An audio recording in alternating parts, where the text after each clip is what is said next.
Should we start if you guys are all good? Yeah, okay, Yes, wonderful. we're recording. So welcome to the January 6th, 2022 Social Equity Working Group meeting. Before we get started, I would like to ask today's interpreter, Carlos, to introduce himself and walk through how to access our interpretation services for today's meeting. Thank you and good morning. As was stated, my name is Carlos. I will start with the interpretation instructions in Spanish and I will be back with the English instructions. Muy buenos días y bienvenidos, bienvenidas a esta sesión del Grupo de Trabajo de Equidad Social del Plan Regional 2021. Se está ofreciendo servicio de interpretación para el mismo. Para hacer uso del servicio, por favor desplácese a la parte inferior de la pantalla de Zoom donde aparecen sus controles. Haga clic en el icono de interpretación, parece un globo terráqueo y seleccione Spanish o Español. Si está utilizando la aplicación móvil de Zoom en celular, tableta, etcétera, presione primero los puntos suspensivos, luego interpretación y luego el idioma. Por último, si no desea escuchar el audio original en inglés en el fondo, por favor seleccione Mute Original Audio o silenciar audio original. Once again, there is interpretation being provided to and from Spanish. In the event that there might be some comments in Spanish, we invite all our English speakers also to take advantage of the feature. To do so, please scroll down to the bottom of your Zoom screen where the meeting controls are, then click on the interpretation icon. It looks like a little world, and select English as your language. If you are joining through the Zoom mobile app on a cell phone, tablet, or other mobile device, first press the ellipsis, the three dots, then interpretation, and then choose your language. Finally, click on Mute Original Audio to not hear the original Spanish low in the background. Gracias and thank you. Thank you. Now I'd like to ask our clerk, Evelia Castellanos, to confirm if we have a quorum. We have a quorum, Chair Moreno. Wonderful, thank you. I'd like to review the process for both the working group members as well as members of the public who wish to speak under public comment. For working group members, when you'd like to speak, please click on the raised hand icon in the Zoom control panel. You have control of your video and mute, so please click the raised hand icon and turn on your camera when you'd like to speak, and I'll call on you. Do we have any questions? Hearing none. Evelia, would you please provide a quick reminder on how the public comment works? As noted on the cover page of today's meeting agenda, in addition to emailed comments, the public also may provide live comments during today's meeting. To provide a live verbal comment during the meeting, please join the Zoom meeting either by computer or phone. At the time of public comments, members of the public are advised to raise hand. If you wish to provide comments, the raise hand feature can be found on the Zoom toolbar for those who are joining via computer, or by entering *9 for those joining via telephone only. The chair will call on members of the public by name of those joining via computer and by the last 3 digits of your telephone number for those joining via telephone. All comments received prior to the close of the meeting will be made part of the meeting record. The instructions for providing live comments also are on the bottom of the cover page of today's meeting agenda, which can be accessed from the homepage of SANDAG's website at www.sandag.org. Thank you. Thank you. And so we're going to move on to item number 1, which is welcome and introduction remarks. Well, first and foremost, Happy New Year. And I would like to take this opportunity for our working group members to introduce themselves, their organizations, and the area of the region that they serve so that the public joining us today are aware. Evelia, would you please take the roll? Yes. Alliance for Regional Solutions, Craig Jones. Good morning, everybody. Happy 2022 to everyone. I am Craig Jones, representative from the Alliance for Regional Solutions. We represent organizations in North San Diego County, 70 plus, generally the area north of Highway 56. Good morning. Bayside Community Center, Rose Ceballos.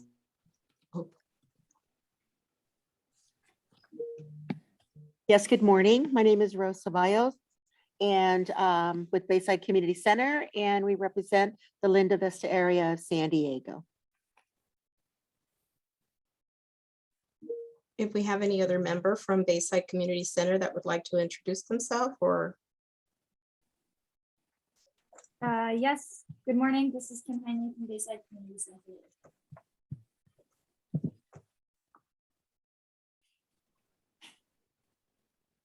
Casa Familiar. Monica Hernandez. Good morning, everyone. I'm Monica Hernandez from Casa Familiar, and we service out in San Isidro and most of the South Bay. Thank you.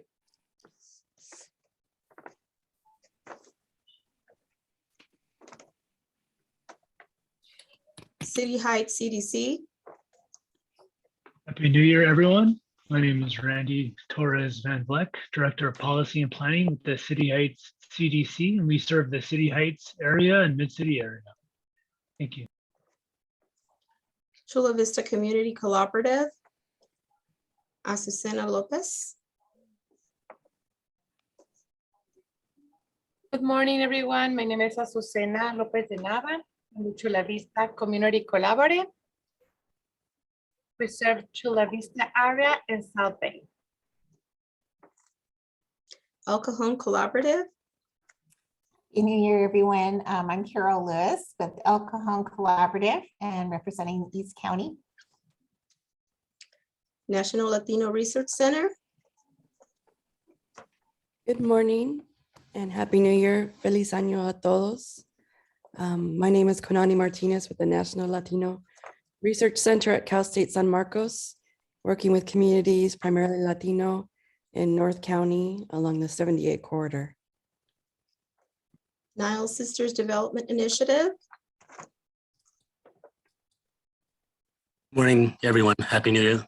This is Sam Bedwell, and I'm representing Niles Sisters, which works throughout San Diego County and Los Angeles as well.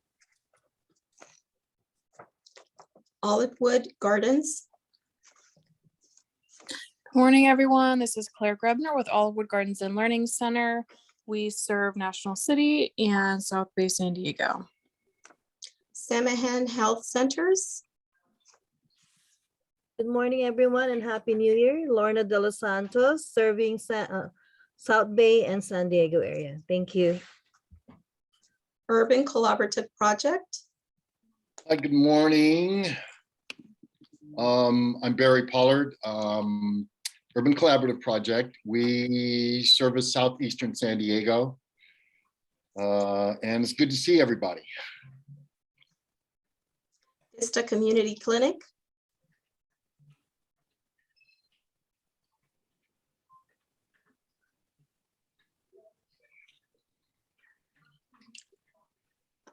There's no one representing Vista Community Clinic. Correct. Thank you.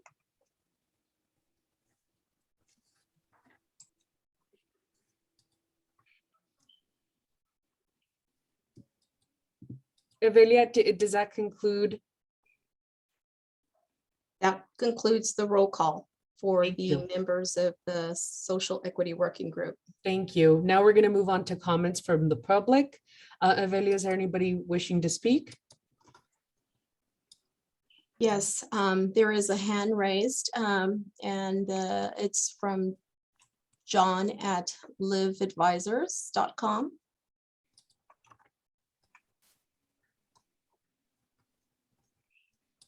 Go ahead and speak.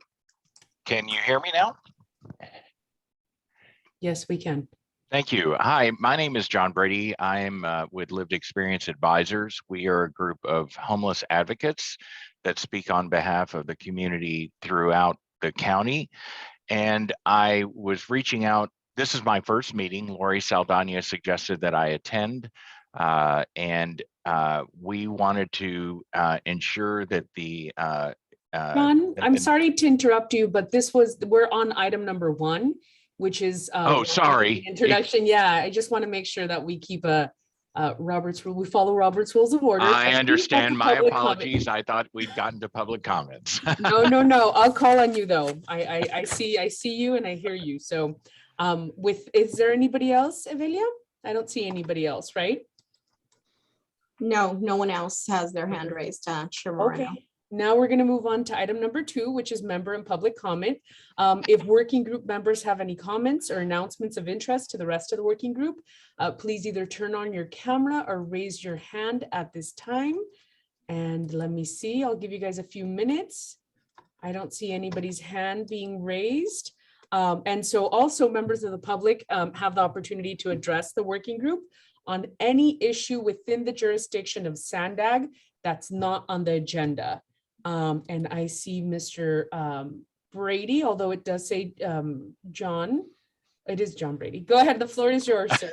Sorry about that. Thank you, Chairperson Moreno. I wasn't paying attention apparently. So we, anyway, to continue, we are a group of lived experience individuals who speak on behalf of the unsheltered community. We wanted to reach out to this committee. This is my first time in attendance, as I mentioned earlier, and we wanted to understand how this community addressed the needs of our unsheltered population and hopefully participate moving forward. So thank you. Wonderful, thank you for that. Is there anybody else? Let's see, I'll give you guys a few seconds. I don't see anybody else. And Evelia, if you could just verify. Yes, I don't see any other hands raised for public comment, Chair Moreno. Thank you. We're going to move on to item number 3, which is the meeting minutes for both November 4th, not both, just November 4th. May I have a motion to approve the November 4th minutes? Motion, I second it. Mr. Pollard. Barry Pollard, yes. And may I have a second, please? This is Carol, I second. Awesome, thank you. Thank you, Carol. And I'll call on the clerk for roll call vote, please.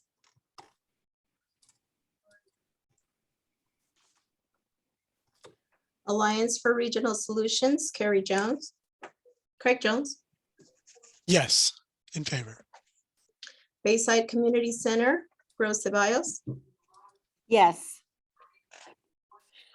Casa Familiar, Mónica Hernandez. Yes. City Heights CDC, Randy Torres Van Vleck. Yes. Chula Vista Community Collaborate, Azucena Lopez de Nava.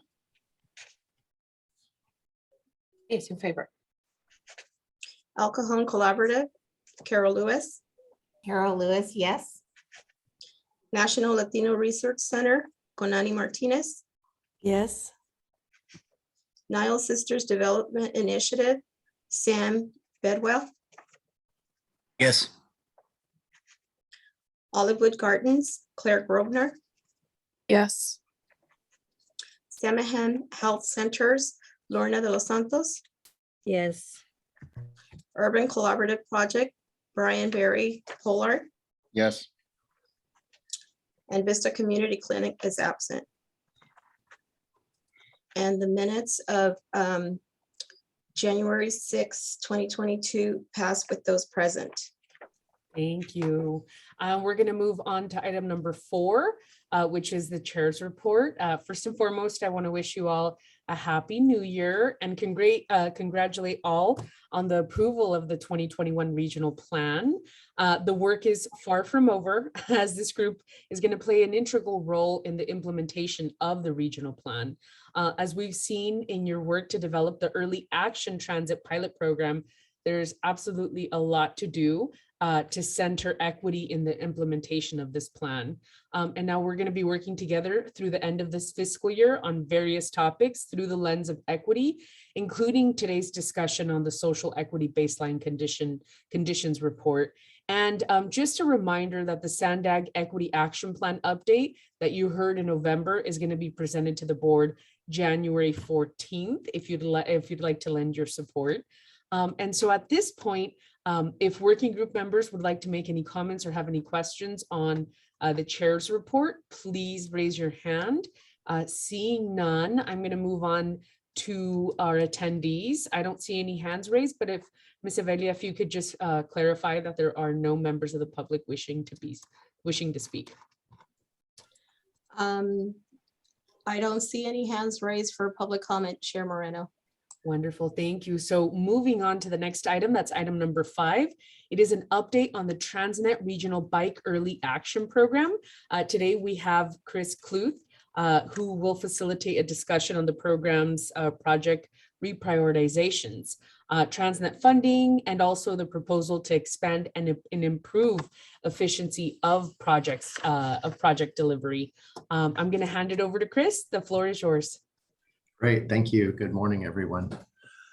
I'm going to give a quick overview of what we're going to talk about, just to kind of set the stage, and then I'm going to actually have my colleague Josh Clark talk about the criteria update, and then I'll wrap it up with an update on the proposed amendments to the Transnet ordinance, and then give a review of some of our ideas on expediting program and project delivery. So all of these things kind of fit together.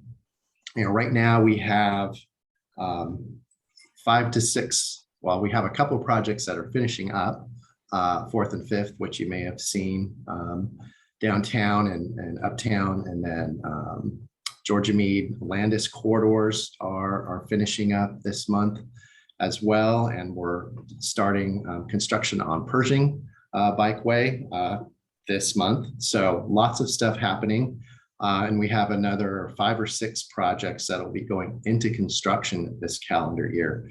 So we're super busy getting into the construction phase of the projects that we've been working on a long time. So we're kind of coming to a bit of a transition where we have kind of, achieved most of, with getting these projects into construction, we've sort of achieved the bulk of the initial phase of the EAP. But, obviously, active transportation and improving mobility without having to use a car is a big part of the recently adopted regional plan. So we're kind of moving on and thinking of where do we start our next projects? How do we do them more efficiently? And how do we bring more of a focus and more investments for social equity in areas that have, as well have been traditionally underserved and underfunded when it comes to infrastructure and other improvements. So that's kind of how those fit together.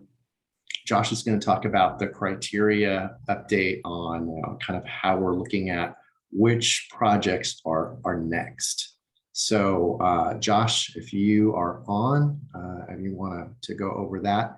And what we want to do is get the groups take on this, take any additional ideas that you have, like what kind of other criteria that we actually have data for, which is an important point. What kind of criteria might we want to consider when we're looking at how to approach this next set of projects?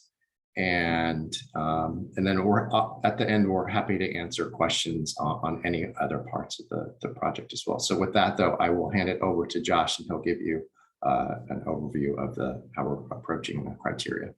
Excellent. Thanks, Chris, and thanks, Chair Moreno. I wanted to introduce myself, Josh Clark. I am an active transportation planner at Sandac. Specifically, I do the monitoring and evaluation work for the program.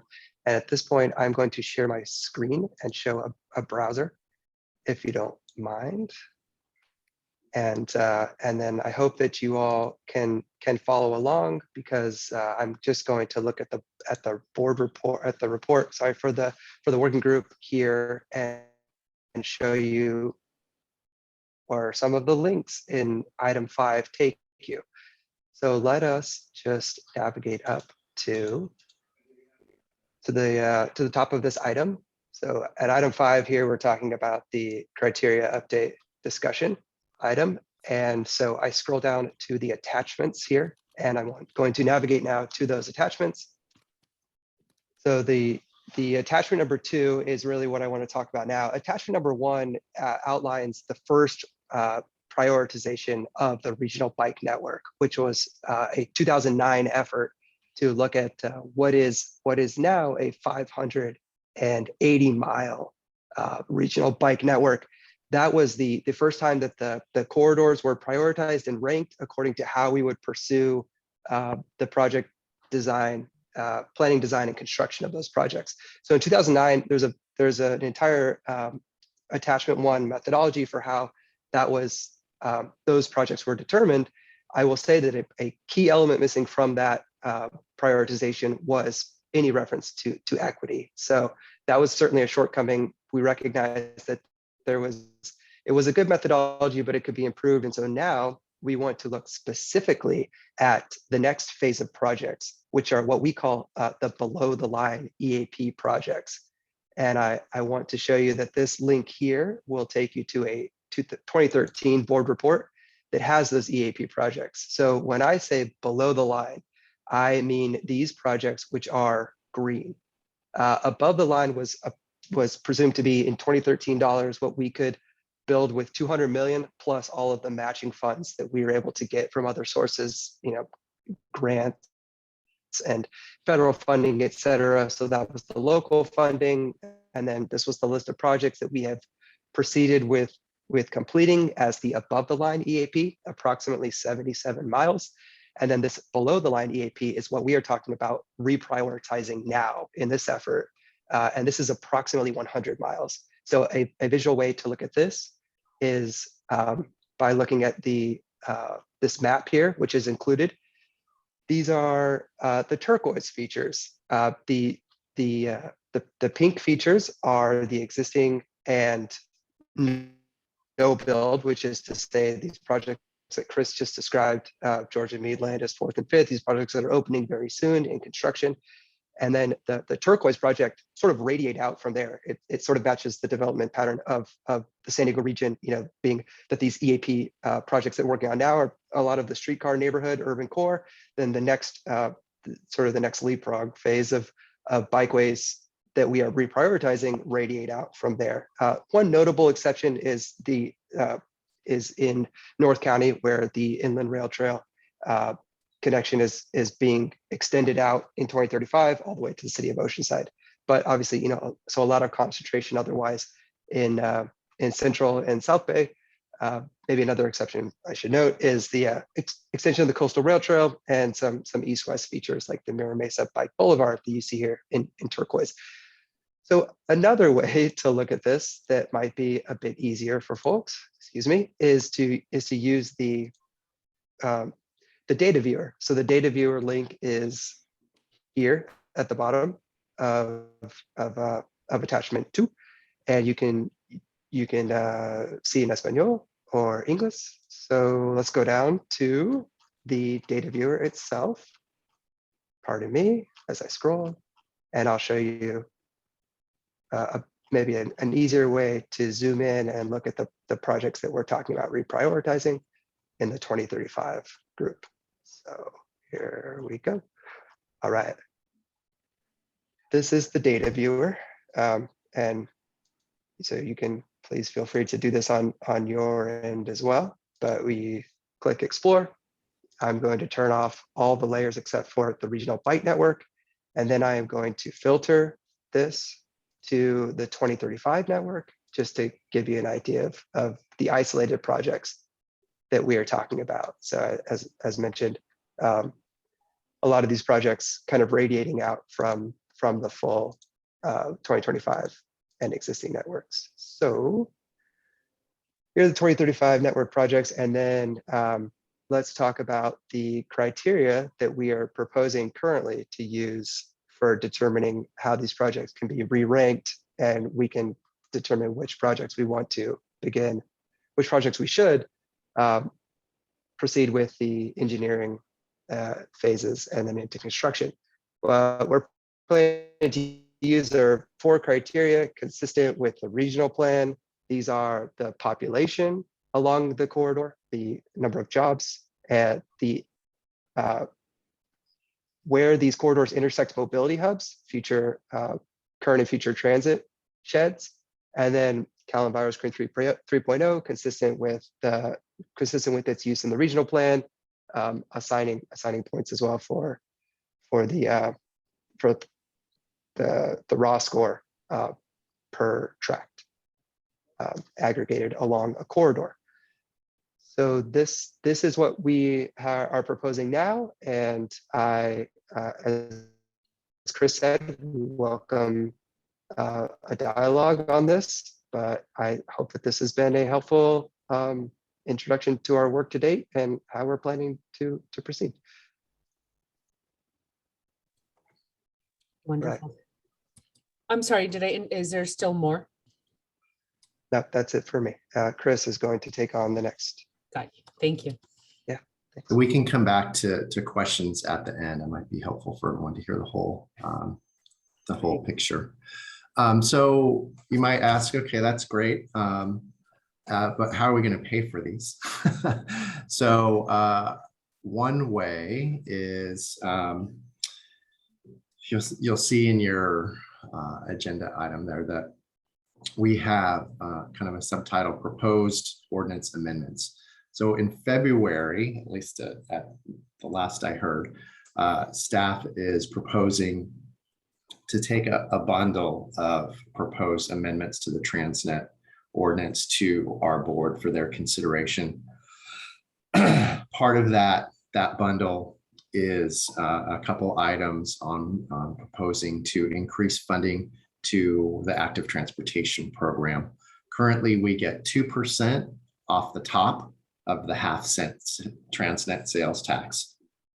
So our proposal is to double that to 4% so we can keep on building more projects and using those funds as leverage. For example, right now in our $200 million early action program, we've leveraged that for, I think the latest is another $145 million, I believe it is.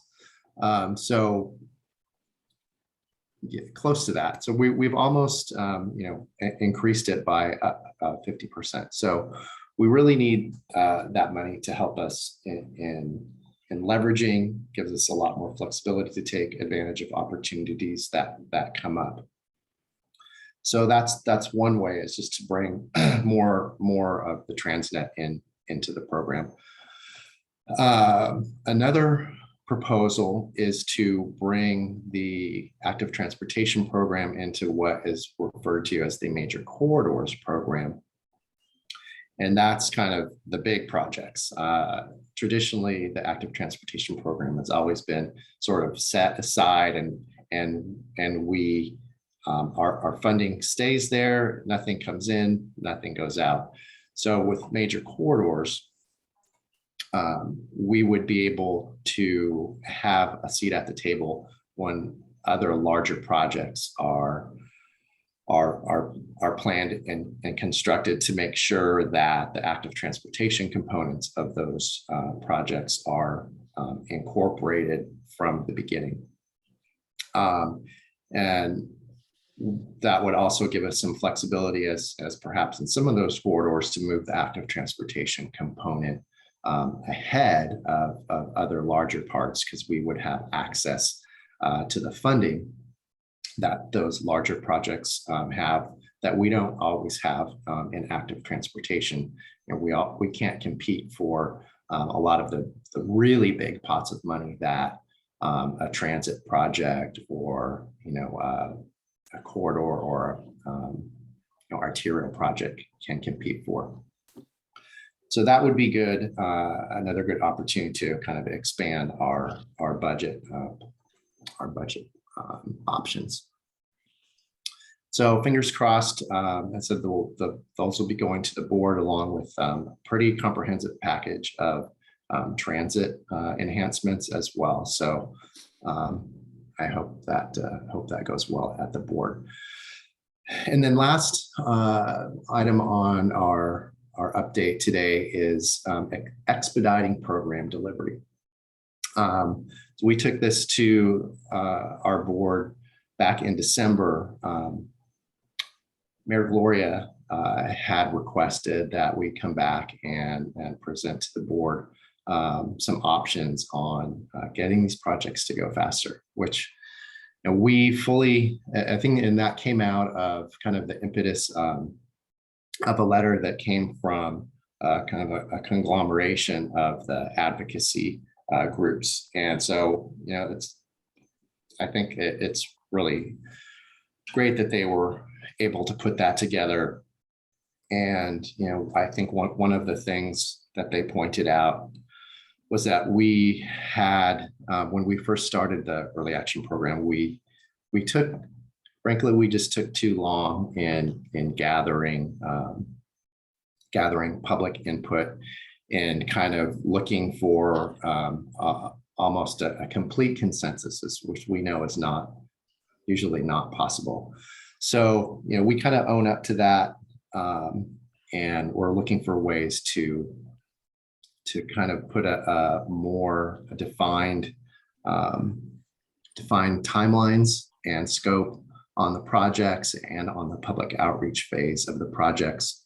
And we'll also be kind of be more proactive in working with our partner agencies and looking for opportunities to implement some quick build projects that are lower cost, we can be done quicker. And some of those will be kind of on the way to bigger, more permanent projects, but especially when we know there are areas that are, where there are lots of crashes happening, or it's a gap because people don't feel safe, then those are the ones we can look at as well. We want to also look at streamlining our environmental review processes and sticking to the strict timelines for CEQA and NEPA. We're working with our government relations folks and then other MPOs around the state at legislation that could potentially streamline the NEPA process, because NEPA doesn't have any sorry, my first day back from vacation. I'm not in work mode yet. CEQA has many exemptions for active transportation projects, which we've been able to take advantage of and shorten that process. NEPA does not. So we're working with our legislative folks and folks around the state to see what we can do about that. And then as I said before, being more proactive with working with our local government agencies, getting more information out to agencies about national best practices. The Federal Highway Administration has a design flexibility memo that acknowledges that the official design guidelines can't keep up with the innovations that have been happening in active transportation over the last 10 years. So that gives local engineers kind of direct permission to use their best judgment in implementing projects, so we don't have to get hung up on, geez, is this thing safe or not? If it's been done 20 other times, then we can kind of maybe look at some shortcuts in those. And then one of the other big things that have caused some delay and cost increases in our projects so far are kind of scope creep in local jurisdictions wanting to incorporate other infrastructure needs into our bikeway projects, which sometimes we can, sometimes we can't, at great cost. And another big one is our utility conflicts. We are currently working with a new agreement with SDG&E to develop a more clear understanding of each agency's responsibilities for design and cost sharing. That's a huge one when we come to these more intensive infrastructure projects. And then also anytime we have to work with the rail agencies, that is also a very time consuming and very costly endeavor when we need to cross tracks or even come near tracks. And we do our best to minimize that, but that can't always be avoided. And then we'll be doing, I think, a more proactive job on taking these updates and status reports back to our Independent Taxpayers Oversight Committee to keep everyone sort of apprised on where the program is.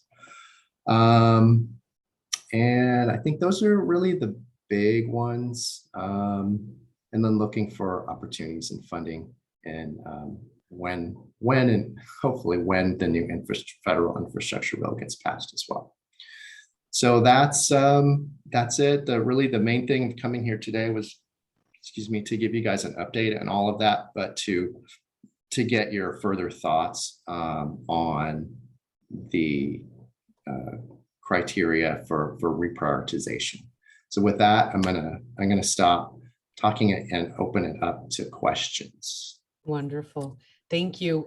So once again, if working group members have comments, please either turn on your camera or raise your hand. I saw Craig raise his hand, then Barry, then Randy, and we'll take them in that particular order. So Mr. Jones, the floor is yours. Thank you so much. I'd like to see the incorporation of equity into this program. And a lot of the comments that were made are highly supportive, especially the idea of bundling active transportation with other larger infrastructure improvements makes a lot of sense, should save money and help push this forward. In terms of equity and concentrating improvements in what we've called our communities of concern, is it possible to show graphically what pieces of the bicycle infrastructure with this proposed change are being moved forward?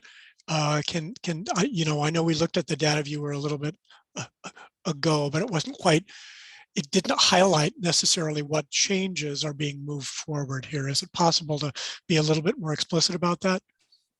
I think we're still kind of gathering input before we put out what the results would be, but and Josh is much more the data. He's the data master with that data viewer.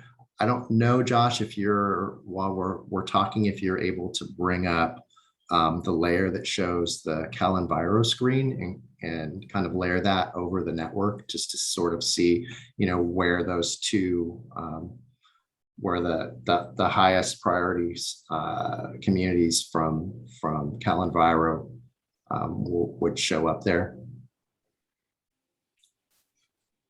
I knew you could do this. Go, Josh. By the way, that data viewer is a tremendous tool.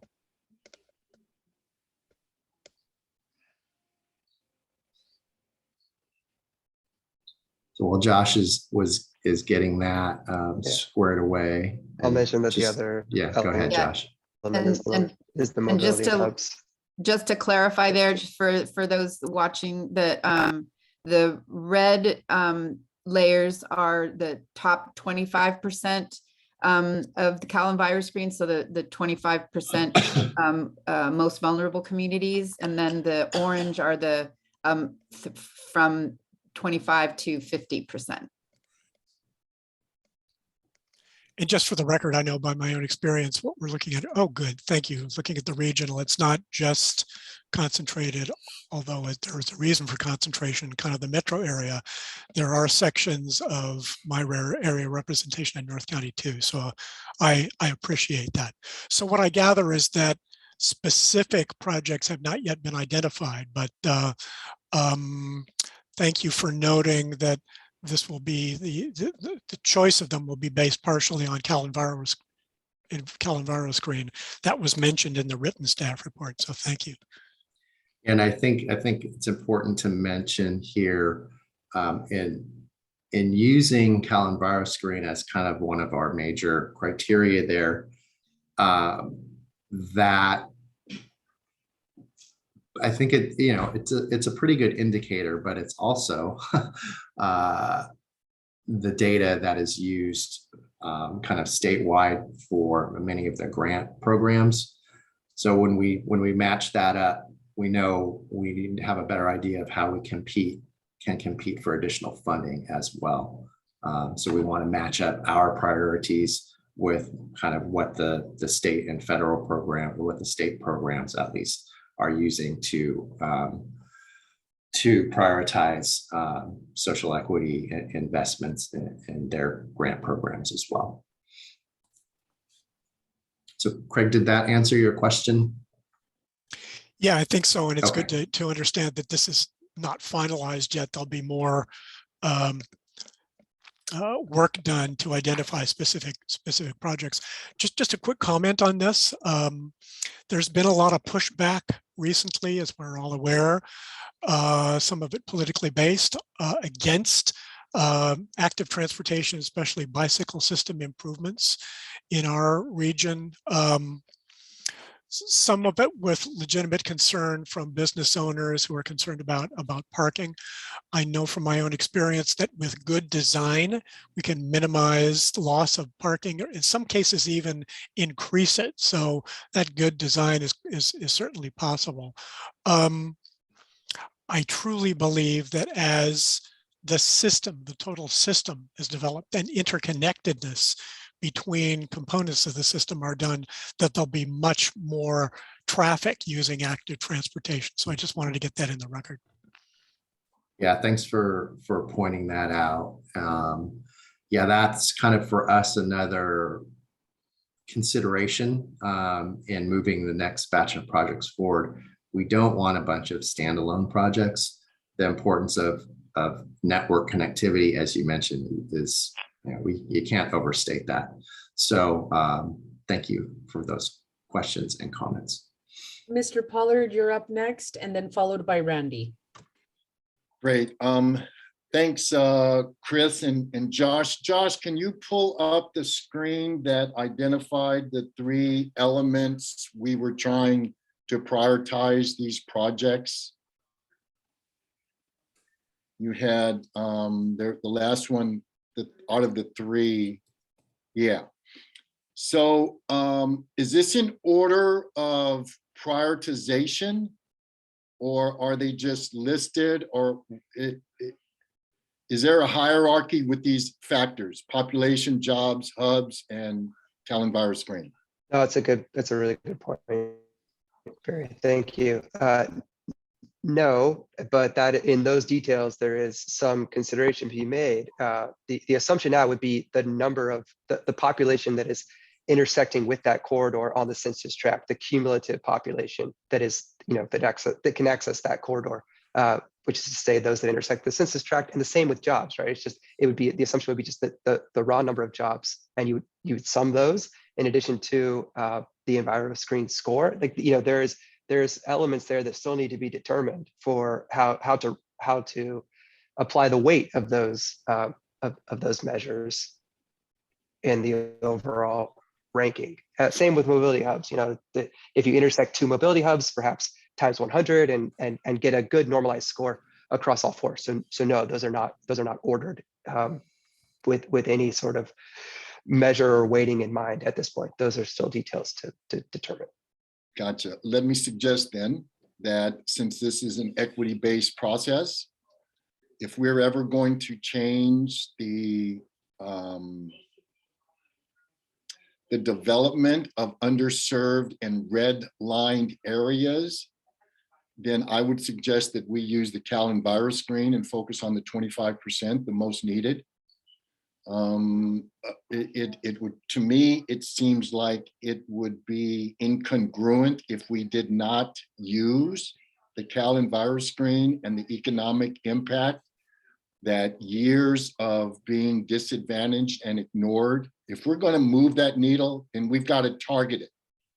We can't do a drive-by and include other factors and then making, in my opinion, the Callan virus screen just, well, that's 1 of 4. That's not what communities of concern, in my opinion, is wanting. We want a decisive decision so we can drive down the street and see more of those active community signs that I see along Euclid, which puts a smile on my face, because that means that we are doing things in our community. We seem to drift away from that scary word of redlined areas. And that is not only with our conversations here, but in a lot of areas. It's almost like we want to ignore that exists. I think on the contrary, that needs to be our focused areas. And if we're going to actually move the needle in some of these communities, we've got to prioritize them, right? So that's my input. Let me also offer both to Chris and Josh, if you folks are interested in coming to some meetings that we have in our areas to talk to the Oak Parks, the Websters, the Valencia Parks, the Choice Views. We meet once a month, and my invitation is to get you guys in front of these town councils so you could talk to them about how this is going to affect their neighborhoods, which could spin right into the request that we had made earlier about having some of these meetings after hours, 5:30. That way you'll be able to get some of those folks that are unavailable to participate at 10 o'clock in the morning, and more of the folks that are, after their work, which is around 5:30. So thank you for moving this forward. I will be primarily paying attention to Southeastern, Josh, and Chris. I guess I'm with Chris that mentioned about the specificity of the programs. I know it's growing. I'll look into it more. I'll get on the tracker and find out, but it bothers me when we talk about the downtown to southeastern connection, but that doesn't tell me anything. All this stuff could be done downtown and not in southeastern San Diego. So we'll want to get a little more specificity about where those projects are. I know it's a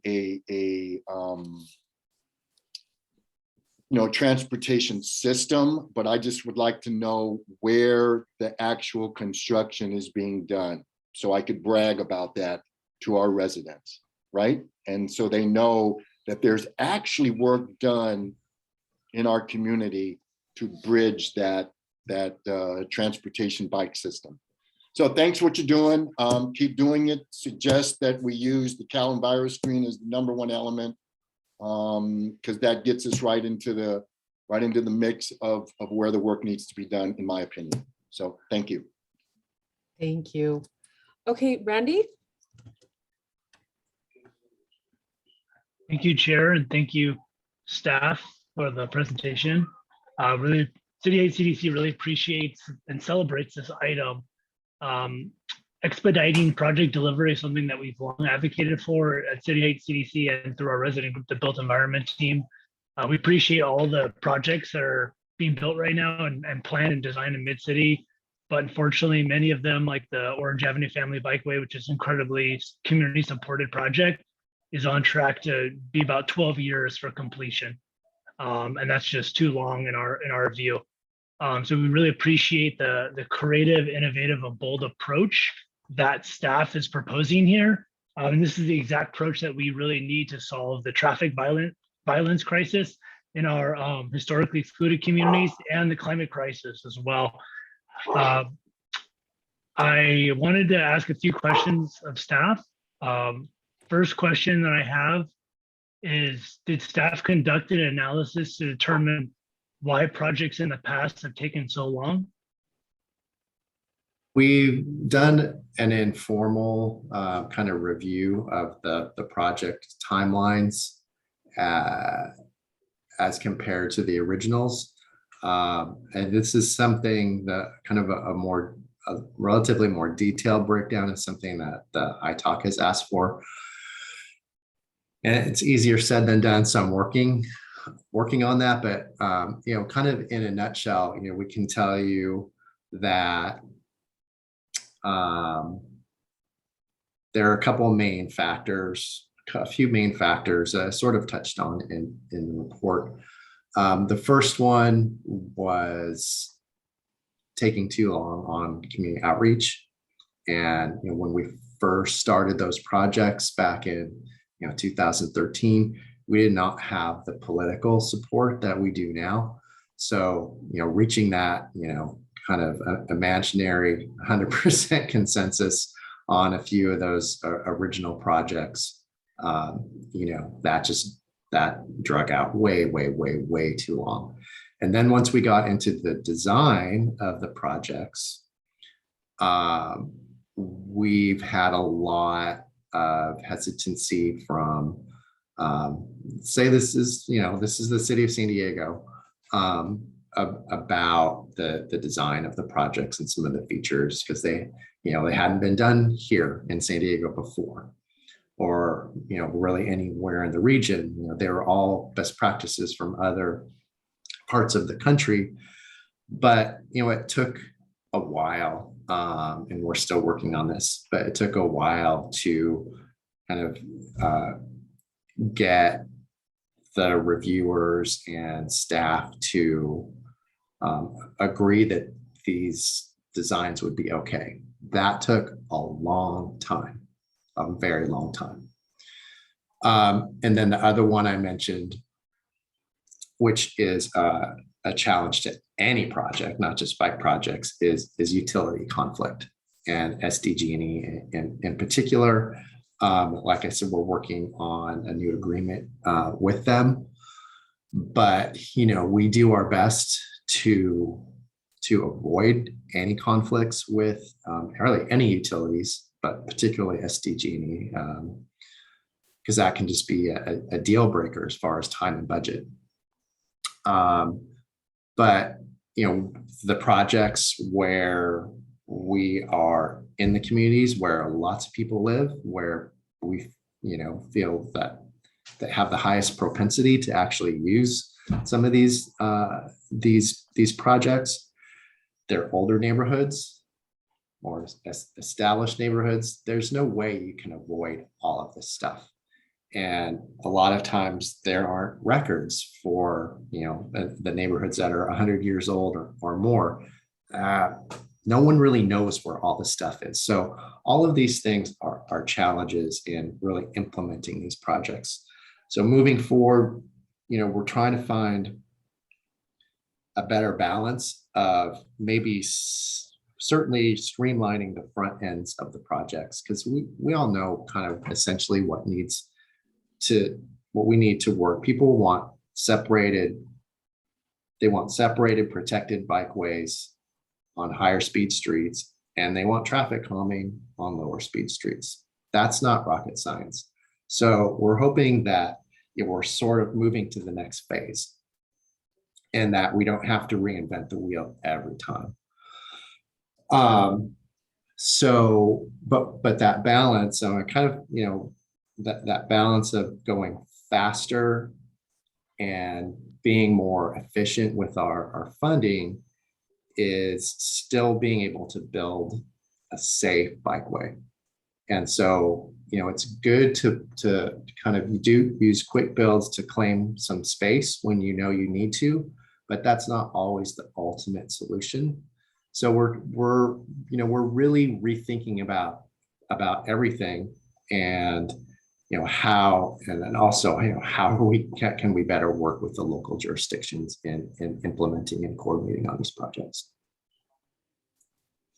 Excellent. Thank you, Chris. Appreciate that detailed response. I know that there's a lot of lessons to learn from this past decade of the planning. So having a report on that, I think, is really valuable just to inform the planning process moving forward.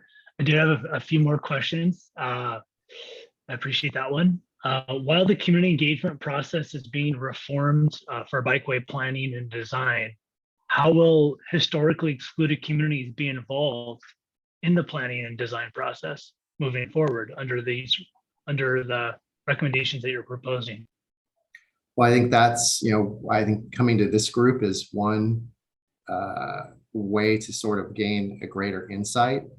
And when we were kind of being pushed to shorten the timeline for outreach, I was like, well, we can be more efficient and we can do a better job at setting expectations up front. But we're going into communities that, we don't know as well, and we frankly don't understand all the issues. So we need to take the time to understand those. So we'll be coming back to, folks like you and your groups and the people, the groups that who are represented from the people in this group today, to get a more full understanding on what the project should look like, given the parameters of the program and the ways we're kind of allowed to spend the money. What are the improvements that these communities need, that we probably don't have a full understanding of. So we'll be working with Jane and to kind of to outreach to the local levels to really make sure we're not skipping over stuff. Absolutely. I appreciate that. I think the CBOs can bring a lot to the table in ensuring that there's still meaningful community engagement with these reforms. Next question I do have is, did you look into expanding the size of the active transportation department as a way to expedite the program delivery? I noticed that wasn't one of the recommendations, and I know how hard the active transportation staff works.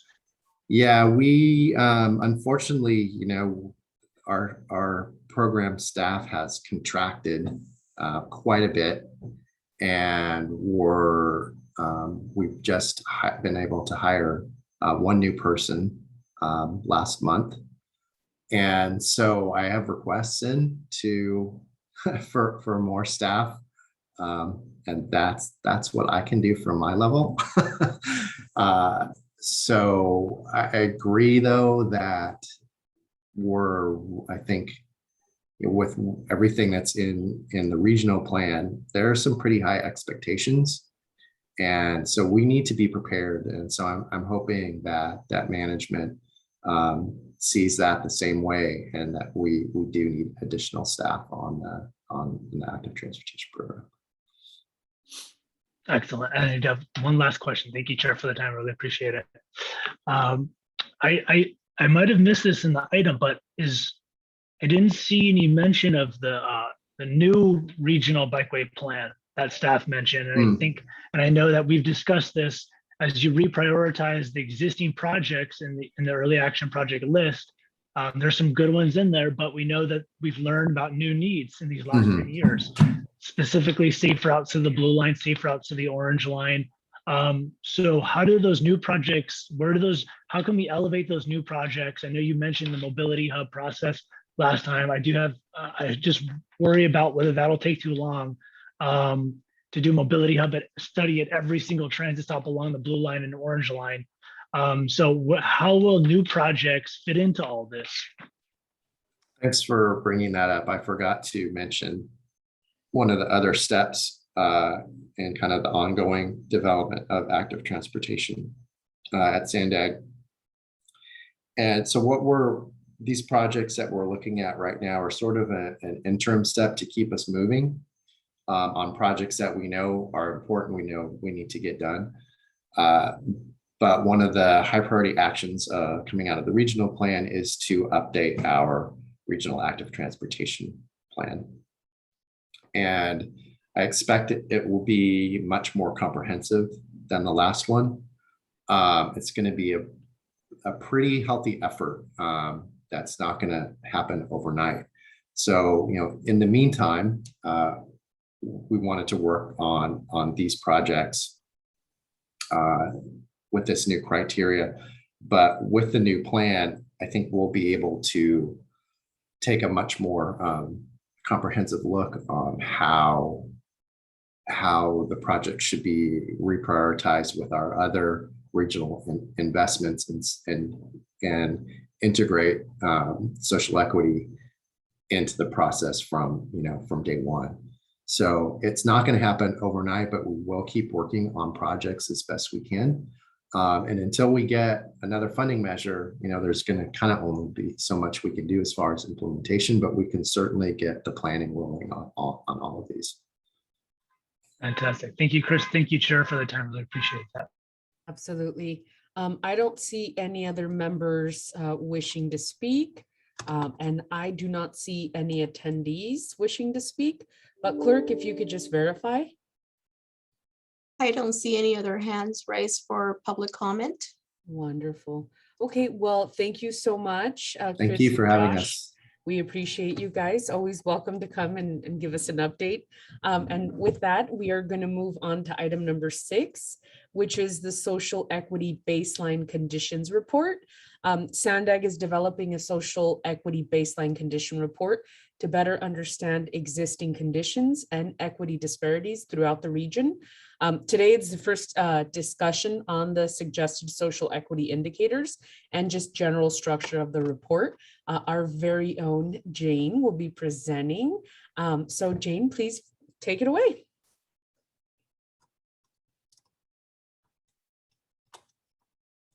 Hello, sorry, I'm trying to get this uploaded here. Hang on a second.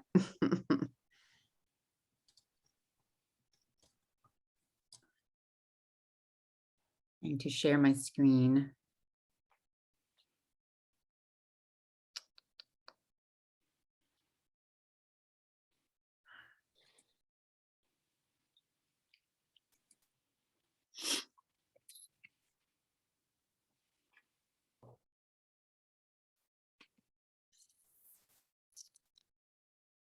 Okay, is it sharing? There we go, yeah. Okay, let me put it on slideshow. Does that work? Or are you seeing the wrong one? Hang on a second. We're seeing presenter's view right now. Yeah, so let me see display settings, swap.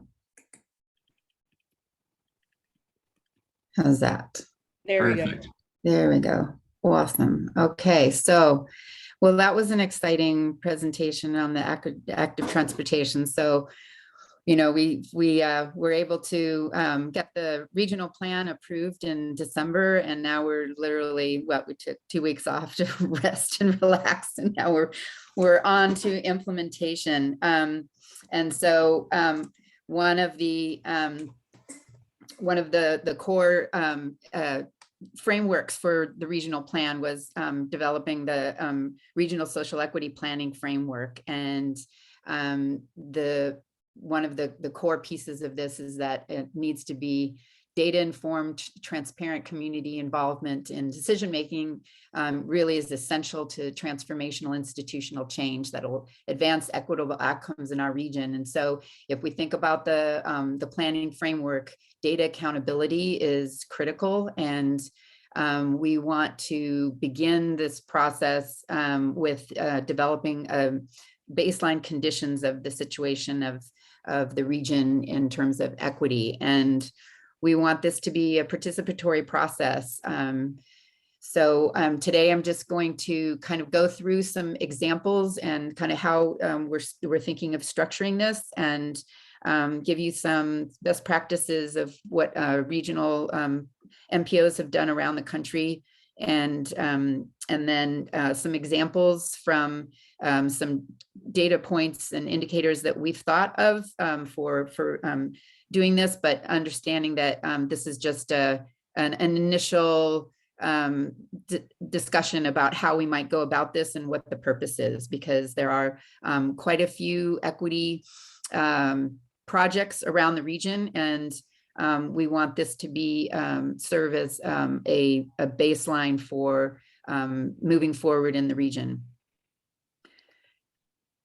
So just to kind of clarify what we're trying to do here, to understand and mitigate the impacts of planning decisions as they pertain to social well-being of existing and future residents, to create benchmarks for the region using a set of indicators as a scoring mechanism, and to support and supplement public and professional consultation for the construction of an overall equity framework, and then to identify the presence or determinants of inequity in multiple areas, including racism, environmental racism, sexism, classism, ableism, rapid urban change, displacement and gentrification. So there are a number of efforts that have been made around the region, around the state and around the nation, both at a regional planning level as well as at city levels. I think the cities have had a kickstart in that because of issues at the local level are so clear and obvious, and there have been various broad national efforts to work with cities to develop equity indicators. And I think at the regional level and the city level, the jurisdictional level, the types of indicators that we pick are going to be different and have different implications. So the baseline study, this is an early action of the 2021 regional plan. It's intended to inform the equity action plan of SANDAG and to emanate from our social equity, regional social equity planning framework, and obviously is part of the commitment to our equity statement. And as I said, an accountability mechanism for the 2021 regional plan. And we want to do this in a mechanism, in a participatory way. So we don't want to come to you with decisions about what the equity indicators are. We want this to be a conversation and to really look and refine. And because this regional social equity working group is representative of the whole broader region of all the disadvantaged communities in the region, I feel like at this point we have a very good working group here, but perhaps we will need to do some workshops through the next couple of months to invite a broader coalition of organizations to participate in this. And ultimately, we'd like to develop the baseline equity baseline conditions report, and then turn that into a visualization tool. And again, the question is, what does that visualization tool do? What do we want it to do? There are a lot of different examples out there of how either indicators or indexes, which is a whole different thing, how they've been utilized to look and see what the situation is in given geographic areas and what we need to understand about different aspects of equity. So just in terms of thinking about developing a set of indicators, we need to think about them being from a trusted data source, from being consistently available data that can produce a trend, that it's used regularly by multiple public agencies, that it's got relevancy to SANDAG's work and SANDAG's role in the region, and that it can be disaggregated to the greatest degree possible. So we at the national and at the state level, we have indexes that have been various efforts that have been done to develop indexes, which is very complex. It's been a long process. As you know, the Cal-Enviro screen, which is looking at socioeconomic indicators crossed with environmental exposure indicators, creating an index across the state. So we have tools to work with. And so what is it that we want to do for the region, and how do these indexes assist us in understanding the situation in our region? We have Caltrans is in the process of developing a transportation equity index. We have Cal-Enviro screen and Healthy Places Index, which are both have different assumptions, and the methodologies that they use to develop the indicators are different, and to some degree the results are different. And then we have also a broad world effort, right? A global effort to look at sustainable sustainable development indicators, and an effort across the world to localize those at the city level or at the regional level. And we're involved in that. And then the county is also developing a racial equity indicator process as well. So we're hoping to be able to collaborate together to make the effort for developing something that is is useful to the public and meets the public's needs, and not duplicating efforts, but trying to see how the areas of influence cross, and how we can best come up with a portal that will have information that people can use on a regular basis, right? That's available to everyone. So just really quick, just looking at some examples of resources that we have. The Policy Link and the Equity Institute at USC have developed the National Equity Atlas, and you can go in there and they have data for the top 100 metropolitan statistical areas, including San Diego. And so this is an example of using indicators to look at key aspects or themes. In this case, it's economic vitality, readiness, and connectedness. So everyone's has their frameworks, and then from that, they're determining their indicators and the data points that will support that. So that's a resource. The California Healthy Places Index, as I said, is geographically focused. So it's a geographically based index that is comparable to the Cal Enviro screen. But if you look at the information in general, it comes out the same, but there are some nuances, especially at a much more localized census tract level. And then, as you know, sorry about that. Just slipped. There we go. As you know, for the regional plan, we are beholden through Cal Enviro, through the AB 805 to utilize Cal Enviro Screen as our resource for identifying disadvantaged communities. And this basically just shows you the entire range of Cal Enviro Screen from 0 to 100%, the top 25% being in the red and orange. And the correspondence between the populations and the dot density, so the populations of our three social equity populations: minorities, low income, and seniors. So you can see a very clear correlation between the vulnerable areas in the geography and the populations. And then in San Diego, there's the Equinox project, which has selected a set of indicators, and they have data points for each of their indicators. And over time, they're looking at the trends of those indicators, giving us a kind of profile of where the region is. They've got their methodology. Their trending is, they're looking at differences of 1%, either going up or down. So when they have for example, the residential energy use is up, meaning that there's an increase of at least 1%. And so this is one methodology. It's a very useful site, and it's very easy, user friendly, but has its particular purposes. The city of San Diego has a climate equity index. Again, a combination of different sources. So they have some of the indicators from Cal Enviro Screen, but they also have a lot of other indicators that are more appropriate for looking at the city level.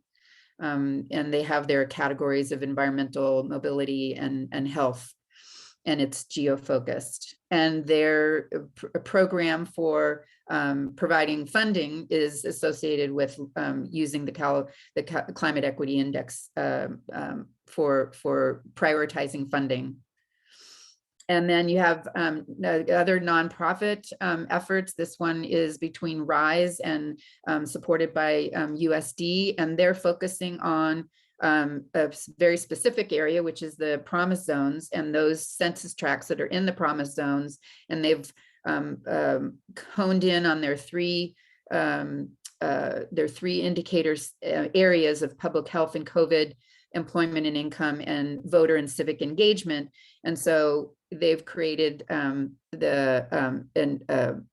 dashboard that helps people to understand where these particular census tracts are in relation to these particular indicators. Again, a way for you to visualize the status of that particular area, and for it to be then used for looking for funding for different programs and projects. So we've done some level of research and have come up with certain themes, but these are, again, this is just kind of to say, here's a place to start. And where do we want to go with developing an equity baseline conditions for the San Diego region? So we have demographics, which we have in the regional plan, economic vitality, healthy and complete communities, mobility access, and safety and climate risk. So I'm just sharing some examples of the types of indicators that might be in that segment, in that theme, and then some samples of what the output might be. So for demographics, it would be obviously the total population that by sub-region. It could have other units of analysis depending on how we choose to do this. Race and ethnicity, age distribution, linguistic isolation, people with disabilities, and female-headed households. For economic vitality by race, there are 4 sort of data points that we're thinking of, which is households below the 200% of poverty, households supporting that have living wage that have less than living wage, unemployment rate, and medium household individual income. And then other possibilities for healthy and complete communities. Here's a list of those possible indicators. And then mobility access, we have data for all of this through the regional plan, and we have it forecasted as well for the 2050, to the 2021 regional plan for out to 2050. And then for safety and climate risk, collision by risk, and wildfires a risk, and then Calm Virus Screen 4.0, which is now out. So the final intent with developing the baseline conditions report is to then move from having a report to developing some kind of portal for people to be able to look at the relationship between their area and the regional average. So this is an example from Oregon, where they have good descriptions of their methodology and how to use the site, the geography, and then on the right you can see that they have that particular TAS, which in this case, a TAS is a transportation analysis zone, which is related to the census, but smaller. They have the results versus the results for that particular area versus the average. So you can see your relationship of that community to the regional average, which I think the comparison piece is critical for visualization. And then this is just another example from Atlanta, and another example from I can't remember which is this. This is the Delaware River Valley. Delaware, right? Delaware Valley. And then just to say that we will. This is an ongoing process. We're just starting this now, and I want your feedback on how you guys think we should do this in terms of the level of engagement for collecting the indicators and refining them, and developing the report. And then a second phase of this would be developing a portal that can be useful. And we want to make sure that we're designing this together, and that the portal serves the purpose of supporting decision makers, and the public. So with that, I would like to open it to a conversation and discussion. Thank you. So just a reminder for all of our panelists, If you would like to comment, please raise your hand or turn on your camera. At this moment, I see Craig. Go ahead, Craig. Hi, thank you. Sorry to be first so often. I appreciate, especially at the end of the presentation, the timeline compared to many of the efforts that Sandag engages in, because it's a public agency. I think that timeline is pretty quick, so I appreciate that. Over the last 4 years of our efforts to create the regional plan, this group, we've expressed very often impatience, if you will, hopefully politely, and anxiousness to move things forward as quickly as possible. I appreciate the presentation on the number of other sources, information sources, and also regional efforts to define what equity means and how it's necessary to coordinate those. Having said that, I would hope that this can be done as expeditiously as possible, and that we can apply what we already know about inequity to projects and community investment as this is ongoing. Just one other comment here. Looking at, I'm referencing the written staff report that was part of the agenda, which was included with the presentation, but just out of curiosity, of the various factors of looking at defining equity, demographics, economic vitality, etc., I noted that the application of Cal EnviroScreen didn't come in until safety and climate equity, but surely the information in Cal EnviroScreen also has application in demographics, economic vitality, health, and complete communities. So I would expect that the information in that tool informs these other elements as well. Right, absolutely, absolutely. Thank you. It's the point of departure, but there are other aspects that I think it doesn't capture, because again, every index has its purpose, and you can't, there is such a thing as too many indicators. So that's one of the issues, I think, is that this concept of indexes versus having indicators that are set in a thematic way, but they're individual indicators. I think that's part of the issue, is that I don't think personally that we need to develop an index for the region. We've got enough, the sources from others, right? Yeah. Thank you, Craig. We're going to move on to Barry Pollard. Hi, folks. I am so glad to see us discussing this transition into implementation. I mean, this is really, really good. And it's a lot of information. And so I know that moving from meeting to meeting, maybe if we can focus on some of these specific areas, Jane, as we check these things off, right? Because there is a lot of information. Yeah. And I think just jot this down too, we can revisit it, but I'm thinking that we need to agree on what we're trying to do. Yeah. What is the purpose of these indicators, right? And because things popped up to me that would indicate success would be the digital divide issues, right?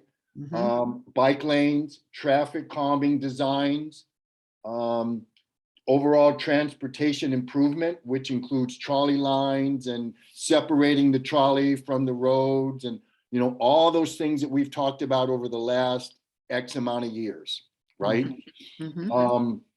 So I just would like to see, one bite at a time. Let's do this correctly. And there is a balance with time. I certainly understand that. However, I would argue that it's not at the expense of quality, right?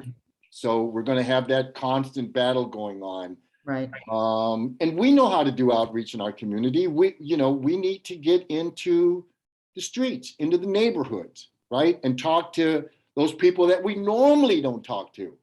and find out what they're looking at, because keep in mind, we have a voting issue a year or two from now. So looking at all of this in the same veins as getting our program approved with the taxes that they're taught you, we've had this conversation before, that needs to be in the back of our minds as a goal, is to make our voters comfortable with what we're doing, which starts with them understanding what the heck we're doing. So it's going to be fun. I love the fact that we're transitioning into this. This is where the rubber meets the road. So good. And good job, Jane, on framing this for us. Excellent. Thank you. Thank you. I don't see anybody else with their hands up. So we are going to turn it over to our to the public comment. I see Rosina Lizaraga with her hand up, followed by Mohammed Tuama. Rosina, the floor is yours.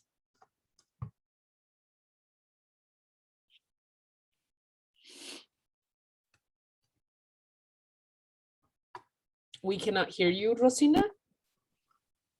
And you are not on mute. Okay, so we're going to move on to Mohammed Tuama. You are on mute now. There you go. Okay. Good morning, everyone. Thank you very much for this meeting again. And as Barry said, it's great for moving from planning, and now we are actually implementing those plans. My question for Jane, and Jane, good morning again. Good morning. Is for the languages disparities, is there anything special for this? And that was my question for, like, especially Arabic and other refugee languages. Mm-hmm.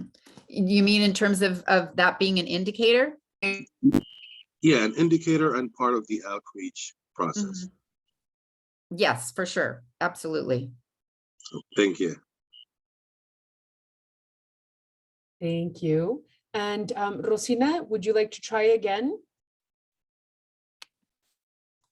We cannot hear you, but I see your hand raised. Maybe it's raised from earlier. Not sure if staff could help out with any technical issues that Miss Rosina, now you're on mute. Now you're There now you I'm go. Thank you. There you go. Yeah, I just wanted to say thank you to Jane for putting all this together and give us an overview.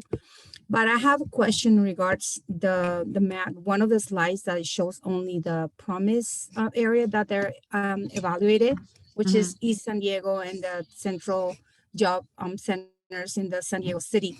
Yeah, it's just an example of an effort by another, a group that is specifically focused on the promise zones. Yeah, thank you. And we have, the border is not going to move anywhere else sooner or later. So I would like to see more data on that one. If you have it, you can show it to us, because we have historically been an indicator of high mortality rates in chronic diseases on the South Bay area. So I would like to see that part too. I'm interested to see what they can analyze on that part in regards of rates and how we can work on that. Okay. And then the comparisons that you do with other regions on the county, on the nation, I would like to see what they're done that we haven't not done. So we'd like to see how we can make it better. The full examples of what they did and what we can implement in our region, because Oregon is, of course, is a different area to us. Delaware is a different climate and different region. So how we can apply it to our specific region, which is very specific. And we have the best weather in the nation, but not necessarily we live thriving, and we still have disparities, and we are proud of our region. So I would like to see more of that. Thank you so much. Right, but the climate works in both directions, right? So, here we might have more about issues of heat islands, right? That are so climate vulnerability is a huge piece. Thank you, Jane. Thank you. I don't see anybody else with their hands up, but if the clerk, if Ms. Avelia can just verify that information. There are no other hands raised for public comment, Chair Moreno. Well, thank you, Jane, for the presentation. We appreciate it. And we are going to move on to item number 7, which is regarding topics for the next meeting. Some recommendations we have is continued discussion on the social equity baseline condition and digital equity outreach plan. Once again, if there are any other suggestions, either for next meeting or future meetings, please feel free to reach out. And with that, we are going to move on to. I think Craig has his hands up. Oh, thank you. Craig, the floor is yours. Thank you. So just a request for items for the next meeting. Just quick updates, if you will, on the pilot flexible fleets initiative and also on the status of the sub-regional CMCPs. Okay. Thank you for that. Anybody else wishing to be to speak? I don't see anybody. I don't see anybody in the public. And clerk, if you could just verify that information.